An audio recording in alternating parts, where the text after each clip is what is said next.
you haven't had a lot of experience with the Black community yourself, and neither have many people in your community, just from a lack of exposure, right? Yeah.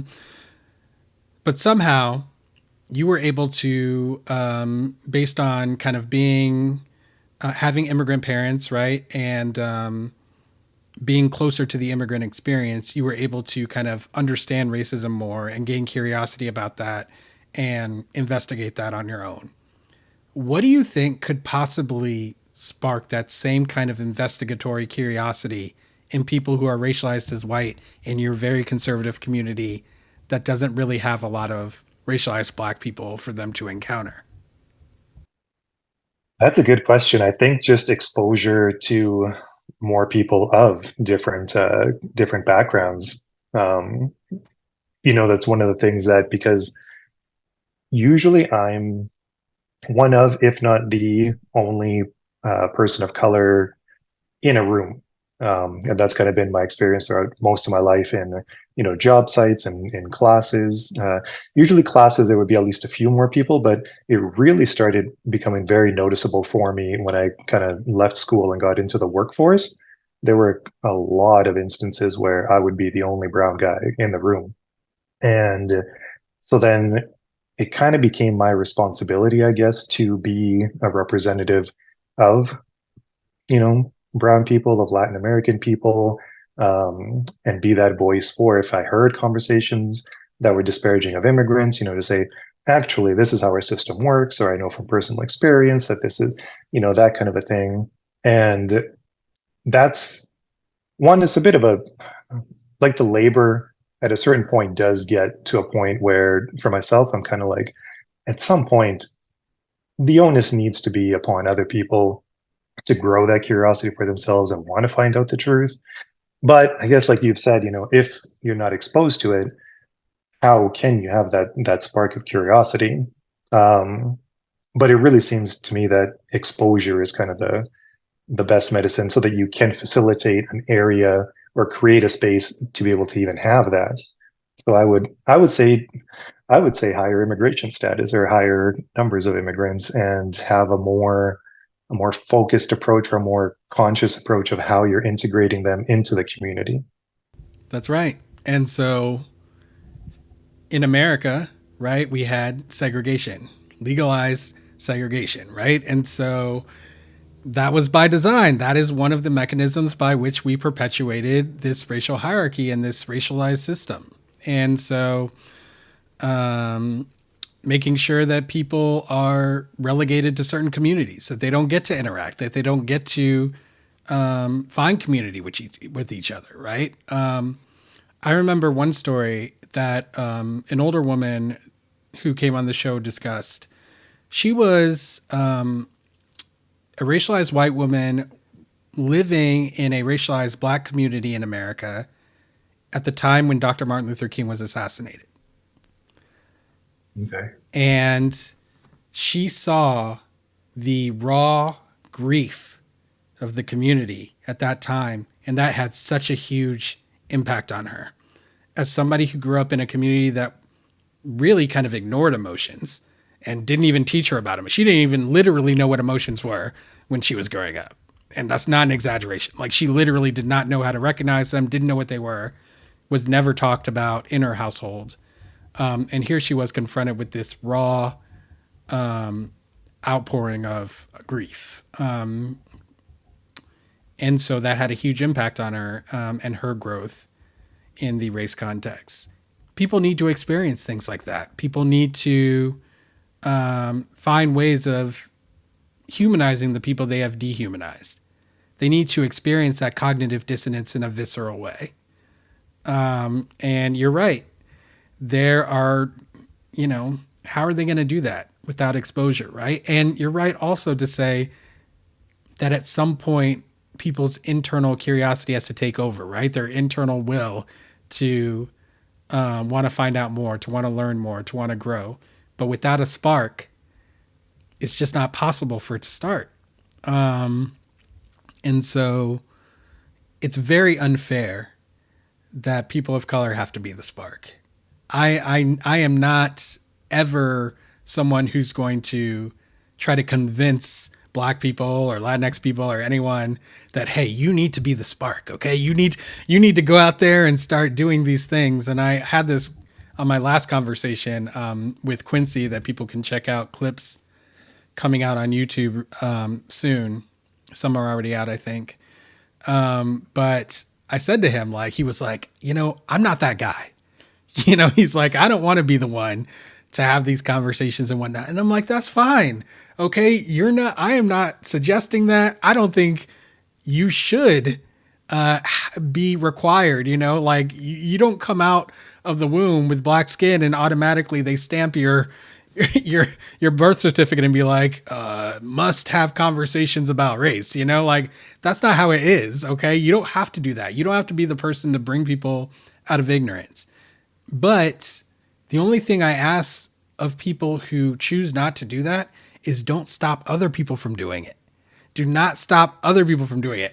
And I felt that Quincy was trying to do that a little bit sometimes, and even on his social media posts, I would see him like maligning people who were doing that work. And I'm like, it's cool if you don't want to do it, but this is necessary work. This is work that must be done to change society by someone. And so the least you could do is not get in their way. Just if you don't want to be involved, fine, but step aside, don't step in front of them. And I think that a lot of people need to look at themselves and think about, are you being an impediment to progress? Because I think a lot of people think that they're being Switzerland in this situation, but really they've turned themselves into a brick wall without feeling on one side. And while people are smashing into it, they just pretend like they can't feel it. And I don't like that. That is something that bothers me a lot, so I try to make sure that I call people out for that. And that's something that I'm not going to judge people on, but I am going to call you out. I'm just going to say the truth as it exists. Do you think that there is a level of responsibility for racialized people to be representatives, or what am I trying to say, like examples of that racialization? I think that what exists is a responsibility for all of us to examine our values and to decide whether we have values that are anti-racist or whether we have values that are racist. That is what Right. all of our responsibility is, right? That responsibility does not look the same for people who are racialized differently. And the reason why is because of the stratification of races that have happened over the generations, right?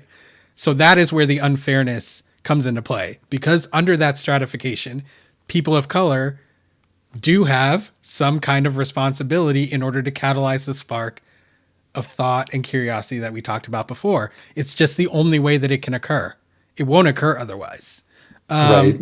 Racialized white people also have a responsibility, especially those who have already come out of ignorance themselves. And so, yeah, everyone's at a different stage, right? Of ignorance, right? A different level of ignorance. And I think that depending upon which level you're at, your responsibility changes. But overall, universally, we all have to make a choice in this context. So that's how I think about it.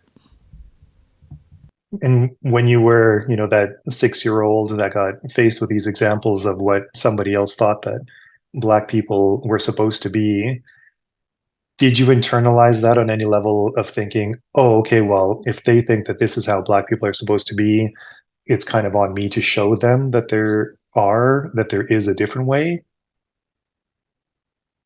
Can you ask that again? Yeah. So when you were, you mentioned before how when you were 6, that one of your classmates said, you don't act Black. This is how Black people are supposed to act. In his mind, he had an idea of what Black people were supposed to be.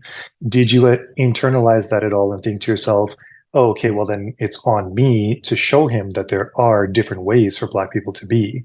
Did you kind of take that responsibility on yourself to kind of say, I need to project this out onto the world as an example of for lack of a better word, I guess like a good example, so that there was some kind of counter to that prevailing negative narrative. So, no, I don't think that that's how it works, right? And I think that even that scenario that I described to you is a counterexample to that framework that you set up, because obviously to him, right? I was I wasn't I wasn't an example of a good black person. I was not black. I was literally Mm, not black.